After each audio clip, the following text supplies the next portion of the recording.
spot. Yeah, he does. When, we all when I do was a that. kid, we all sang judge stuff quickly. like, you know, this little light of mine. Yeah. We didn't get into like, oh, how I love thy law. Well, no.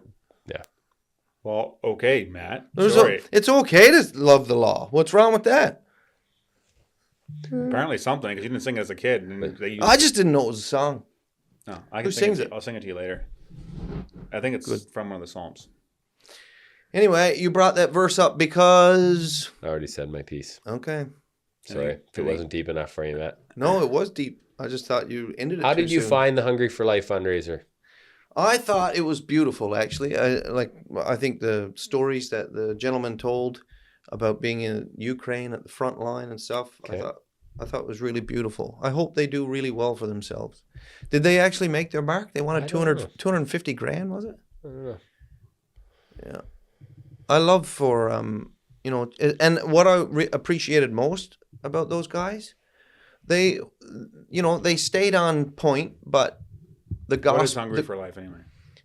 Hungry for Life, I mean, I don't want to butcher it, but they started as a charity that was giving food at first, right? But it's developed a lot over the years. I don't know a ton about facilitate, it. They facilitate. They are basically the arm between the local church here in North America. That's right. Yeah, and organizations that are already working on the ground in foreign countries. Right. So they would partner. They would, if you had. But they started with just food. That I'm not sure of. I should know that because I've been a part of the journey. I thought it was. Years, they started, but yeah. Now they're into like everything. So one of the things that they do education is they raise money for operating costs separately, which is what this fundraiser was. And so, you know, your typical World Vision or anything else, they just collect money for your child. And then from that amount that you pay, they are paying their bills. Gary knows his stuff. And they, well, just because I'm collecting for the operating costs. So furiouslycurious.co/ is very, donate. It's hard to get charitable status. It's easier than you think. Really? Yeah. I'm planning on starting a charity as well. You're a charity. Really? Yeah. No way. What's it going to be called? The Gary Baars charity. Same joke. Good for you, pal. Yeah, same joke. I just said it for Matt because it gets Matt going. You should totally do it. Yeah. What should I support with the charity? Conscription. Yeah. Start a military. You know what I would like to start is a military company.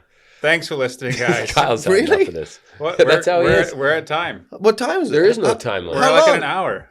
Already? Trust me, anyone that... Gary said something just a little while ago about Galatians. It's the first meaty thing we've said the whole time. Okay, what other meat you got? I didn't really bring an agenda. Okay, well then don't complain about not having meat.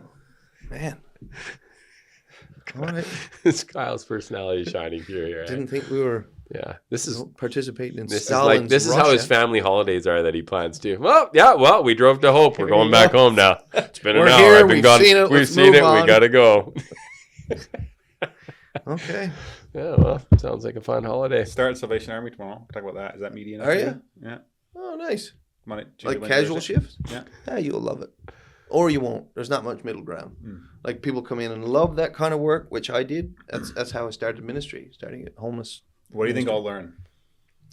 You said you learned a lot. I did. I learned a ton, but I was there for 8 years. What'd you learn?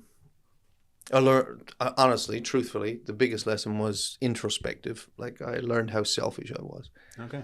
Like it totally changed my whole life, right? My outlook on everything. And I was well saved when I was working there, but... What do you mean well saved? Like super saved or just saved? Yeah, like super saved. Okay. Yeah. And like really saved. How'd you know? What do you mean you learned how selfish you were? Like I started to see that my priority in life was me. And I didn't see it before. I just like in little things, right? Like, for example, I would be asked to participate in a street ministry with a bunch of men that had no, they couldn't, had no home. They had no home. Well, more than that, like they couldn't read or they were just uneducated. And I was like, there were times when I'd just say, well, I had planned to go out to the movies with my friends. And I just said, no, I can't do it. But it was a lie, right? I could do it. But I was like, I don't want to give up my Friday night to go. So somebody challenged me on it. It was like, why don't you just actually sacrifice for this kind of ministry? And I started to see that the only reason that I didn't want to sacrifice is because I had to sacrifice from my own stuff, right? Was that in Newfoundland? No, in Toronto. Okay. Yeah. So I loved it. I learned to love it, but yeah, I learned a ton. I also learned a ton about people. I didn't really understand compassion until I worked there. And yeah, changed my life. And that's when the Lord really put the calling to gospel ministry on my life. But that's dangerous because then you got to answer, right? So, would you consider that quenching the spirit if you don't answer it? Yep. You would? Yep. Okay, well, you and I had a very big discussion. And grieving him. Grieving the spirit. If you don't answer the call to what? Be a pastor or anything? No, just to obey. Like, there's tons of work. I think we put calling in a tiny Western box and say, oh, you got to pastor a church.